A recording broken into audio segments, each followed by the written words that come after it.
I totally agree. I thought it was quite funny that you got excited about it and like, well, it's just a fucking number, and got into the intricacies of like positional play based on numbers. And I think we even refer back to our dealers wearing the number 1 shirt in like for Argentina as well as he did, didn't he? Yeah.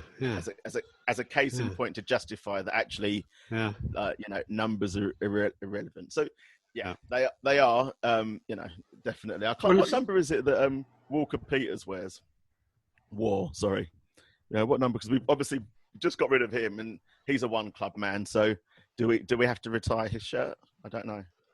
I think this whole retiring shirt thing doesn't make any sense at all. I've never understood it. Never understood it. Fair enough. If God forbid a player dies or something like that, then fine, retired if he's with the club. But not if he's. I mean, if he's gone or if he's sold, he's again. As much as I love Jan as a player, he's gone, and that's it. Exactly. Move on. Yeah, they all go, don't they? Move on. Players come, players go. Who gives a fuck? The club's still there. Crack on with it. We're always there, aren't we? Back. Yeah, Exactly. Yeah. Do you know, Paddy? Just before last week, Paddy, Jamie actually cracked a smile. He used to laugh, he used to smile, but he's hit his 40s now, and I think he's taken on a new sense of responsibility that means that he's not allowed to smile or show that he's enjoying life. Well, every minute of the day feels like I've just opened up the freezer and found a can of frozen San Miguel, and it's just that perpetual disappointment that now exists in my life anymore. It's like I just can't cope anymore. So anyway, I think we should move on. I really think we should move on, Jamie. I think you left us nowhere to go with that one. So Cut off. So, Andy, you wanted to talk about the fact that there's been lots of players that have, we've seen a lot of holiday snaps of players enjoying their holidays, but you felt that there was something missing. Well, the most obvious thing was that Delhi wasn't holidaying with Dyer, so don't know what's going on there, because Delhi's holidaying with Maddison and Grealish.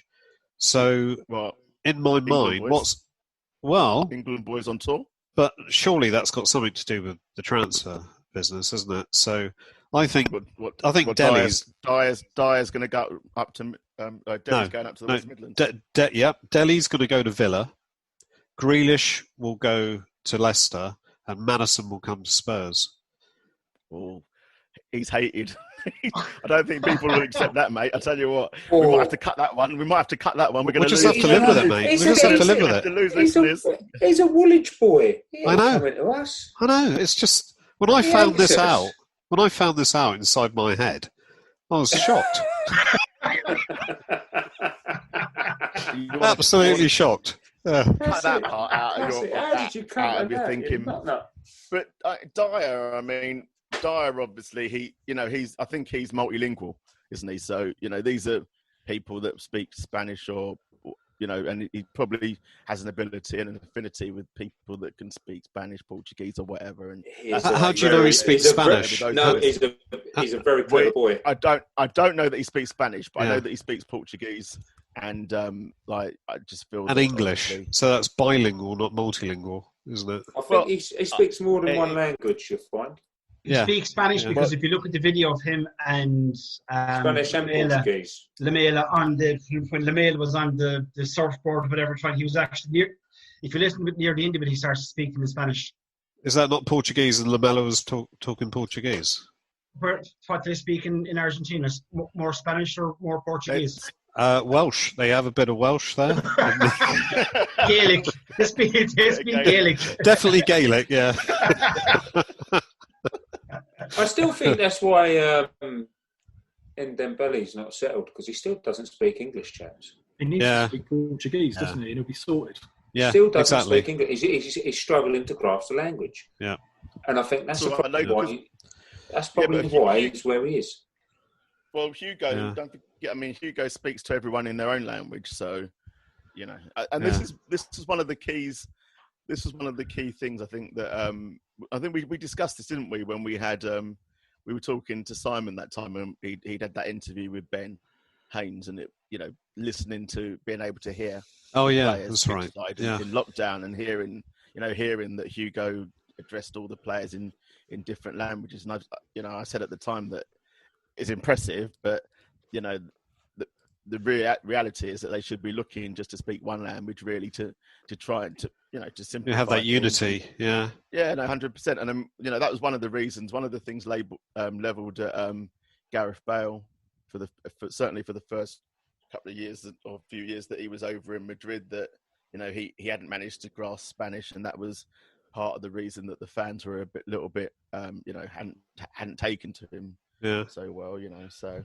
At the moment, he's not grasping playing football, is he? He's playing golf all the time. Grasping a golf club. Yeah. Yeah. But he does that well. He does that well. He does. He's a good golfer. It's not. He's earning loads out of just dicking around on 600 grand a week. Lovely jubbly. Yeah, nice. Yeah. So why wouldn't you? So anyway, so Jamie, have you got an on this day for us today? I do. Let me just bring it up. Is it the right on this day? It is. It is for today, today, the 17th of August. Yeah, I was getting a bit confused. On this day, on the 17th of August, 1996, Spurs beat Blackburn Rovers away 2-0. It was a good opening to the Premiership season, but at a fucking high cost. The good result and 3 points were overshadowed by the injury to Captain Marvel and inspiration Gary Maggott. After 20 minutes of the first half, he broke his leg and was ruled out for the rest of the season. So hold on a sec. So is this a typo, or is this how you're actually referring to Gary Maggott? No, when we were kids, we used to say Gary Maggott to my old nan, and she used to go, "Ew, Gary Maggott, that's disgusting." In exactly that voice. So that's why I call Gary Maggott Gary Maggott. Anyway, the story hasn't finished yet. Not about my nan, but about on this day. At the time of the injury to Gary Maggott, the game was scoreless. However, 13 minutes later, Chris Armstrong gave Spurs the lead and then doubled the score midway through the second half. In spite of Maggott's injury, and the injury of his replacement within 9 minutes, who it doesn't say who his replacement was. Spurs managed to reorganise themselves and deservedly won the 3 points. So I'm okay. So I'm a little bit disillusioned, because I kind of thought that this on this day stuff, you kind of knew and committed to memory. I didn't realise that you were reading from a pre-arranged script. So. And it's the 12th. Yeah, it's not on this day. Here we go. Explain more to why on the 17th. But we're recording today, but we're going out on the 17th. I see. If you really want an on this day today, the 12th of August, here we go. There's never talking for the old people. FA Cup the fuck all Charity Shield played at Old Trafford in 1967. Man United spanked us 3-1. And there I was giving you an on this day that was really fucking positive and upbeat, and now you've all just ruined it, haven't you? And you've ruined the magic of the whole pod recording experience, where people actually thought that we were going out on the day, but we didn't go out on the day this week. Sorry about that. We fucking recorded early, and you. No, and I even prepped you. I prepped you in advance, because I thought if anyone was going to fuck it up, it would be you, Jamie. But no. Hang on a minute. It was Simon. It was Simon Wilson in the fucking Simon corner. And Stacey, yeah. Simon Wilson in the corner and Stacey that have gone off script. What's going on? Oh, who gives a fuck anyway? Unbelievable. Yeah. So anyway, moving on. So Jamie, thanks. Should we start again? Wonderful insight. No, too late. Too late. We're not starting again. So it's too bloody on. Yes. So Andy, you wanted to talk about Mourinho. You getting a bit of a bit of hate. Yeah. Oh yeah, that's right. This week I tweeted that just I don't know why people are so anti Mourinho, and they needed to read Paddy Barclay's book on Mourinho, and I asked him in it, and he replied, and he basically said what you see in public with Mourinho is largely a fictional character. So I thought that was quite interesting. He's obviously done a lot of research into Mourinho, to write the book. And he just feels it's a bit of a show that he puts on. So all this dislike of someone is probably not totally warranted. And if you listen to you listen to the players and stuff, and certainly the ones that we've had around since this season and towards the end of the season, they all seem really happy with him, and players. He doesn't ever have, obviously winning shit helps, but he doesn't Højbjerg was wanted to come and play for him. Kane has where we've been worried about Kane kind of leaving, it's always been in the media and all that sort of stuff.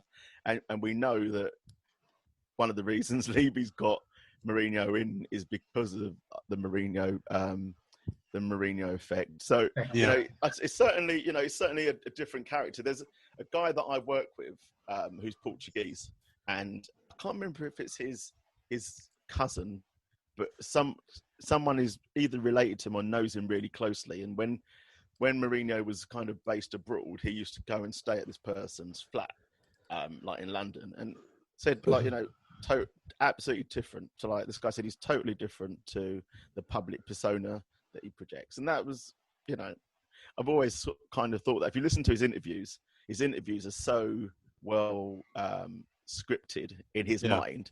He knows, I think, word for word what he wants to say for the effect that he wants to achieve.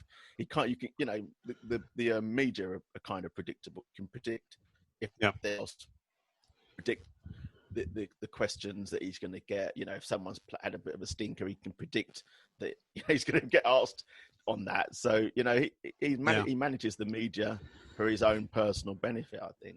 So I think you're right. Certainly, I don't think I think you're right, Andy. In terms of that, but obviously from a Spurs fan's perspective, some of them that are really tribal. I can't remember the name of the guy, but there's a guy that's really tribal, and he will maintain to the day that Mourinho leaves the club that he's Chelsea scum, and he wants him out of the club. And a Chelsea nonce as well. Irrespective of what he does for us, if he wins us a trophy, it'll still be, I don't give a fuck. He's a Chelsea. Chelsea. What can you do? We heard that in Lisbon when we was away in the bars. We had groups of Spurs fans singing "Fuck off, you Chelsea scum." So doesn't make any sense. Yeah. I don't know. So anyway, I don't know how long we've been on for, but I think it's time for our fans in focus. Ooh. Bit. So Paddy, we obviously we got you on. We didn't get you on just to talk a load of rubbish and to listen to us talking a load of now for the quality bit. A load of bollocks. The previous bit of preamble was just obviously building up to this. So we've got you on behalf of Limerick Spurs as a fan, a club, a fans group for the club. So just tell us a little bit about it. How long's Limerick Spurs existed? How long have you been a member? Who set it up? Well, I suppose going back a good few years, there used to be Limerick Spurs here, but it kind of just died out. So there was a few lads that used to run it, and then kind of last year, about the semi-final, quarter-final stage of the Champions League, just 2 or 3 of us kind of got together and said, look, we set it up again, because there are actually a lot of Spurs fans in Limerick that they don't have any place to watch matches, and I kind of wanted to bring everybody together and whatnot. So I think our first official viewing was the quarter-final. It was, and then that kind of kick-started it. We kind of put out the feeder first to see if anybody wanted to come and watch the matches and whatnot. So we had about 10 or 15 in the first match, and then it kind of progressed. And then I said, right, look, we're going to make it official. I said, we're going to have to make it official. And to be fair, Lauren and Stacey two girls that are over